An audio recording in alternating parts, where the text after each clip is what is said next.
तो इस वीडियो में मैं बताऊंगा कि आपको आपके पैसे सप्लीमेंट्स में वेस्ट नहीं करने चाहिए।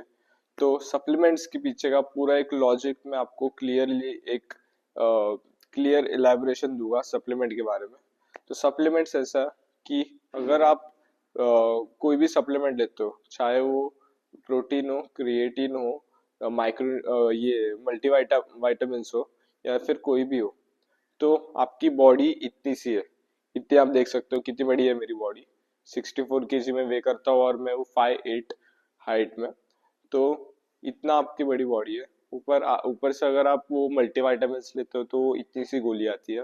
और इतने से गोली में भी वो लोग क्या डालते हैं आपको, आप वो सब देखते नहीं हो, आप सीधा वेबसाइट में जाके ऑर्डर कर लेते हो। तो ये सबसे बड़ी मिस्टेक है। सबसे पहली बात तो अगर आप ज्यादा पैसे डालोगे उसमें और आप गलत ले रहे हो, अगर वो उसका क्वालिटी इतना सही नहीं है तो आपको पता भी नहीं चलेगा। तो ये आप सबसे पहली बात मल्टीवाइटामिन की। तो दूसरी बात मैं करूँगा वे प्रोटीन की। तो लोग होल फूड से ज़्यादा वे प्रोटीन को प्रायोरिटाइज करते हैं कि वे प्रोटीन बेस्ट है, बेस्ट क्वालिटी है। चलो बेस्ट क्वालिटी तो है ही, लेकिन वो बन तो रहा है सिंथेटिक ही ना। वो बन रहा है फैक्ट्री में ही। वो आपके चिकन की तरह थोड़ी, आपके एग्स की तरह थोड़ी नेचुरली अवेलेबल नहीं हो रहा है। आपको नेचुरली पहले अवेलेबल चीज़ें जैसे कि एग्स, चिकन, फिर चीज, डेयरी प्रोडक्ट्स, वे प्रोटीन को छोड़ के, वे प्रोटीन भी डेयरी प्रोडक्ट की है लेकिन उसको छोड़ के बाकी सारी डेयरी प्रोडक्ट्स, और फिर बहुत सारी चीजें, मीट, बाकी टाइप की मीट्स, फिश, वो सब। तो ये सबको आपको ज्यादा खाना है और सप्लीमेंट्स को, वे प्रोटीन को थोड़ा कम रखना है। तो क्रिएटिन भी आपको मीट से मिल जाता है लेकिन वो बहुत कम क्वांटिटी में मिलता है। सबसे ज्यादा ज्यादा खाते जाओगे तब जाके आपको ज्यादा मिलते जाएगा और उसका अब्जॉर्प्शन भी ज्यादा नहीं रहता। तो क्रिएटिन एक मैं बोल सकता हूँ कि आप, अगर सस्ता मिल जाए, आपका बजट है तो आप ले सकते हो। का बजट नहीं है तो प्लीज इन्फ्लुएंसर्स का सुन के आप क्रिएटिन भी मत लो, क्योंकि उनको तो पैसे मिल रहे हैं, उनको तो वो ब्रांड से स्पॉन्सरशिप मिल रही है। आपको क्या मिल रहा है? अगर आप वो क्रिएटिन लोगे भी तो 1 महीना ही लोगे। 1 महीने बाद आपकी जेब वापस खाली हो जाएगी। तो आप लेके क्या मतलब है आपका 1 महीने भी?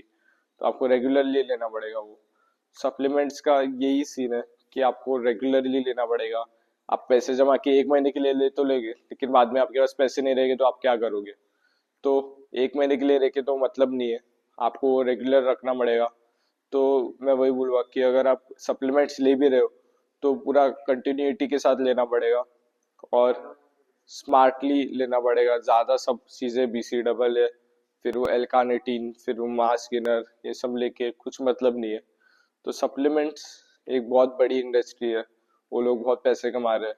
क्यों पैसे कमा रहे हैं? क्योंकि ऐसे बेवकूफ लोग वो लोगों को पैसे दे रहे हैं जो कि कुछ भी लेके, कुछ भी खा के आपकी खुद की बॉडी को हार्म पहुंचा रहे हैं। तो स्मार्टली आपको देखना है कि आपको क्या चाहिए। आपका टेस्ट कराना है। अगर आपके पास पैसे भी है तो आपका ब्लड वर्क कराओ, पहले ब्लड टेस्ट कराओ। उसमें डॉक्टर्स को पूछो कि कौन सी चीजें मेरे में डिफिशिएंट है, तो उस चीजों का अलग से सप्लीमेंट करो। जिसके विटामिन डी के आपका डेफिशिएंट रहेगा पूरा।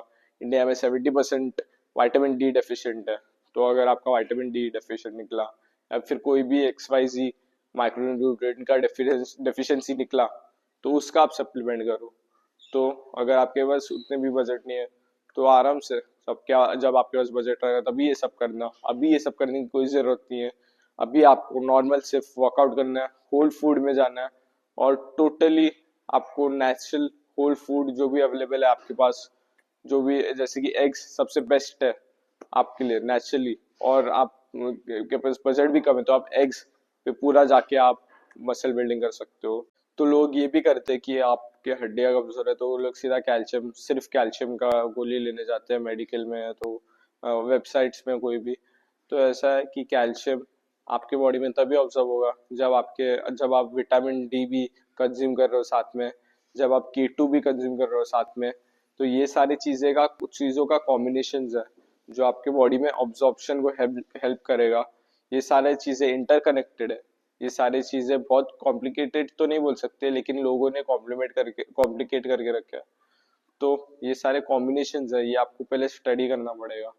फिर जब आपके पास बजट रहेगा तब आप जाके इसमें इन्वेस्ट कर सकते हो। और कुछ भी आप सीधा कोई भी XYZ वेबसाइट में जाके XYZ सप्लीमेंट लेके आपका कुछ मतलब नहीं होगा। आपको एक अच्छे से प्लान बनाना पड़ेगा बैठ के कि आपके पास क्या क्या डेफिशिएंसी है, क्या क्या आपको लेना चाहिए। तो ये रहेगा आपका सप्लीमेंट्स को कैसे बाय करने आप डिसाइड कर सकते हो, ऐसा आपको सप्लीमेंट्स चूज करना है। तो ये रहा सप्लीमेंट का एक पूरा एक क्रक्स तो मैंने आपको बताया। तो इस वीडियो के लिए इतना ही। सप्लीमेंट्स के बारे में मैं जो भी मेरे को आता था मैंने आपके साथ शेयर किया। तो अगर आपको ये पसंद आया तो आप लाइक कर सकते हो। Thanks for watching.